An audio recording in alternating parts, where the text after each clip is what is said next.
السلام علیکم، یا علی مدد حق حیدر. امید ہے تمام شیعہ سنی بھائی خیر و عافیت سے ہوں گے. ناظرین، اس سے پہلے کہ آج کی ویڈیو کی طرف جاؤں، آپ کو ایک مزیدار قسم کا کلپ دکھانا چاہوں گا.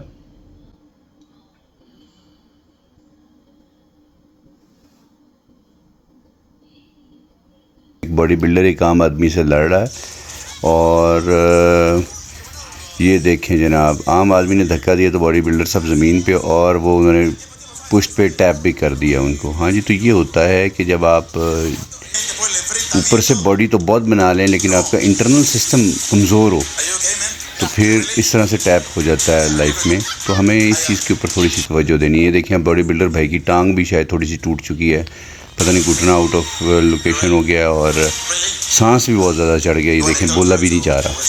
تو یہ ہوتا ہے نتیجہ کہ جو لوگ اندر سے کمزور ہوں فزیکلی، باہر سے مضبوط ہوں، تو ان کے ساتھ یہ ہوتا ہے کہ وہ نہ صرف ہار بھی جاتے ہیں بلکہ بے عزتی بھی ہوتی ہے، کیونکہ وہ لوگ دیکھنے والے کہتے ہیں کہ وہ ایڈا طاقتور تھے، بچے کو مار کھا گیا. اس قسم کی باتیں بھی ہوتی ہیں.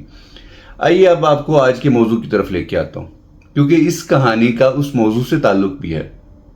شہریار عابدی صاحب نے ریسنٹلی ایک کلپ کیا ہے 2 دن پہلے، اور بھائی صاحب نے کہا ہے، بڑی روایتیں دکھائی ہیں، اور انہوں نے کہا ہے کہ جناب شیعہ علماء کا اولین فریضہ یہ ہے کہ وہ دشمنوں کو جواب دیں، ناصبیوں کو جواب دیں. یہ ہے شیعہ علماء کا اولین فرض.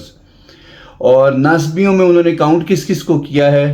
انہوں نے تمام اہل سنت علماء کو جو ہے نا ناصبیت میں کاؤنٹ کر دیا ہے، انکلوڈنگ مرزا انجینئر صاحب اور سارے جو ہے نا جو معتدل بھی جن کو آپ سمجھیں گے نا، وہ سب کے سب مولانا صاحب کے مطابق ناصبی ہیں. ہاں، سوائے اہل سنت کے وہ عوام جو بولے ہیں، باقی سب کو انہوں نے ناصبی بنا دیا، اور ان کا جواب دینا شیعہ علماء کا اولین فرض ہے.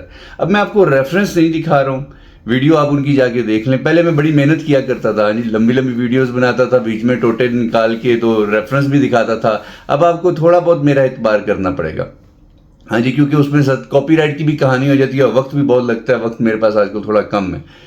تو مولانا صاحب نے کہا ناصبیت کو جواب دینا اولین فرض ہے، اور مرزا انجینئر ٹائپ لوگ بھی ناصبی ہیں. مولانا صاحب کی پوری کل گفتگو کا یہ میں آپ کو حاصل بتا رہا ہوں، آدھا گھنٹہ، نہیں تو آپ برباد کرنا چاہیں تو آپ جا کے کر لیں. تو مولانا صاحب کو میں یہ عرض کرنا چاہوں گا کہ مولانا صاحب، آپ باڈی بلڈر کریٹ کر رہے ہیں یا مومن تیار کر رہے ہیں؟ کیونکہ اگر آپ نے باہر کے ڈیفنس کے لیے پوری قوت لگا دی اور انٹرنلی آپ نے لوگوں کو ویک رہنے دیا، یعنی شیعہ کو شیعہ نہیں بنایا بلکہ اہل سنت کو ناصبی ثابت کرنے کے بعد اب آپ ان کو جواب دینے پہ بیٹھ گئے ہیں. تو یہ بچپن میں ہم نے جو مجالس سنی تھی ان میں ایسا ہی ہوتا تھا. علامہ ناصر عباس ہو جائیں، وہ جو تھے ابھی فوت ہوئے، کیا نام تھا، ضمیر اختر نقوی ہو جائیں، یہ سارے افراد کیا کرتے تھے، ہمیں مجلس کا مطلب ہی یہ معلوم تھا کہ بیٹھ کے اہل سنت کی توہین کرنی اور ان کو جواب دینا اور مناظرے کی تیاری. یہ میرے لیے بچپن میں شیعہ اسلام کا مطلب یہ بن چکا تھا. اگر میں مجلس سننے بیٹھا ہوں تو کچھ سیکھوں گا، تو کیا سیکھوں گا؟ مناظرے کی تیاری. اور مولانا صاحب بھی اپنے الفاظ میں یہی کچھ کہہ رہے ہیں، لیکن حقیقت میں ایسا نہیں ہے. اگر مناظرے کے لیے آپ بھرپور تیاری کر لیں اور آپ کو خود شیعہ فقہ کا پتہ ہی نہ ہو کہ شیعہ فقہ آپ سے چاہتی کیا ہے، امام آپ سے کیا چاہتے ہیں، آپ کو یہی نہ پتہ ہو، تو پھر کیا ہوتا ہے؟ پھر اسی پہلوان کی طرح آپ دیکھنے میں تو بہت زبردست شیعہ ہوتے ہیں، لیکن جب اصل مار کا آتا ہے تو آپ دھڑم سے نیچے گرتے ہیں، آؤٹ آف بریتھ بھی ہو جاتے ہیں. تو مولانا صاحب، سب سے پہلا فرض آپ کا عقلی دلیل ہے، یہ سب سے پہلا فرض یہ ہے کہ شیعہ کو شیعہ بنائیں. شیعہ ہوں گے تو ان کا ڈیفنس کریں گے نا، آپ شیعہ ہی نہیں ہوں گے تو ڈیفنس کہاں کریں گے؟ اب آپ نے خود آصف الوی صاحب کے ساتھ بیٹھ کے پوڈ کاسٹ کی اگلے دن، ہاں جی، جو کہ علی کو اللہ سے ملاتے رہے ہیں. کوئی ایک ویڈیو نہیں ہے، 50 ویڈیو کی میں نے ان کے اوپر.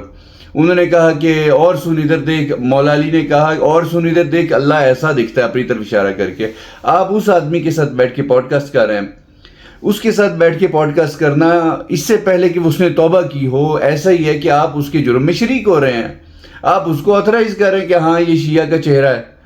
ٹھیک ہے، تو اب شیعہ کو شیعہ پہلے بنا لیں جو کہ توحید کا انکار نہ کرتے ہوں، مولا علی کو اللہ کا بندہ مانتے ہوں. پھر آپ اگلی بات ہے اہل سنت کا جواب. اہل سنت کو بعد میں ڈیل کر لیں گے، پہلے شیعہ کو شیعہ بنائیں. اگر ہم اصلی شیعہ بن جائیں تو ہمیں کسی کو شیعہ کرنے کی ضرورت نہیں ہوگی، کیونکہ تبلیغ ہے پریکٹیکل عمل. آپ اپنے عمل سے تبلیغ کریں. زبان سے تبلیغ کا عمل مرحلہ بہت آخر میں آتا ہے. تو آپ کا آغا جواد نقوی کے ساتھ کوئی فساد چل رہا ہے، انڈرسٹینڈ کرتے ہیں آپ کو، کیونکہ وہ اتحاد کی بات کرتے ہیں، آپ اختلاف کی بات کرتے ہیں. تو یہاں پر پہلے کی طرح ایک دفعہ پھر یہ بات یاد کرواتا چلوں آپ کو، خامنہئی صاحب سے بھی اعتراض کرنا چاہیے، کیونکہ وہ بھی اتحاد کی بات کرتے ہیں اور اہل سنت اور ناصبیوں کو الگ الگ جانتے ہیں. تو آپ یاری صاحب کی لائن پکڑنا یا تو سیدھا سیدھا یاری صاحب کا گروپ جوائن کریں اور کہیں کہ خامنہئی صاحب بھی غلط ہیں، کیونکہ آغا جواد خود یاری کے مطابق بھی خامنہئی صاحب کی لائن پر چل رہے ہیں، یا خامنہئی صاحب آغا جواد کی لائن پر چل رہے ہیں. یاری نے ایسا بولا.